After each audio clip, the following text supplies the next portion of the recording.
আমরা সংবিধান সংস্কার কমিশনের প্রায় আছি। আজকে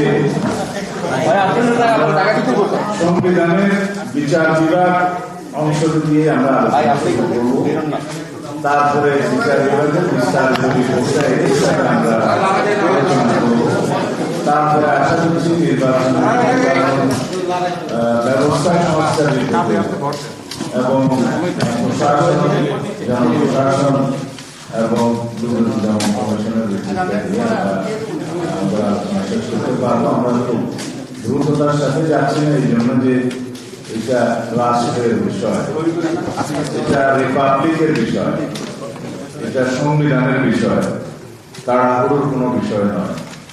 এটা যে সমস্ত সিদ্ধান্ত জাতীয় ঐক্যমত্যের ভিত্তিতে গৃহীত হবে, একটা বৃহত্তর একটা কনসেনসাস আমরা সৃষ্টি করতে পারব, সেটা জাতীয় জীবনে মহান ভূমিকা রাখে, অনেক গুরুত্বপূর্ণ ভূমিকা রাখে। সুতরাং একটু সময় বেশি নিলেও আমরা বিস্তারিত আমরা জাতীয় কমিশন কর্তৃক প্রদত্ত সংক্ষিপ্ত যেটাকে আমরা স্প্রেডশিট বলি, ওর উপরে আমরা কোনো আলোচনাই করিনি। সেটা একটা আমাদের মধ্যে মহাকাশ সৃষ্টি করেছিল, বিভিন্ন রকমের বিভ্রান্তি সৃষ্টি হয়েছে। যাই হোক, সেটা আমরাও আলোচনা করতে পারি না, আমরা হতেও আলোচনা আমরা বিস্তারিত দফা হয়ে আমাদের চাই।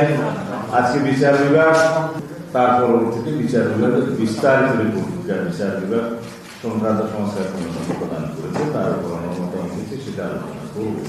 তা আমরা আশা করি ইতিমধ্যে সুপ্রিম কোর্ট কর্তৃক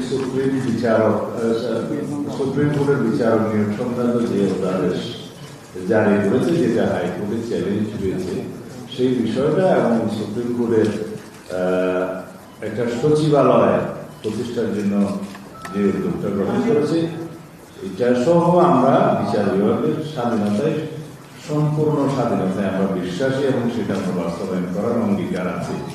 তবে আমি বিচার বিভাগকে সুপ্রিম কোর্টের সংশ্লিষ্ট সকল ক্ষেত্রকে যাতে আইনানুগ এবং সাংবিধানিক প্রক্রিয়ায় যায় সেটার আহ্বান জানাই, যাতে আমরা কোনোভাবেই বিচার বিভাগ কর্তৃক সংবিধানের কোনো কার্যক্রম আইনানুগ এবং অসাংবিধানিক না হয় সেদিকে যেন দৃষ্টি রাখি।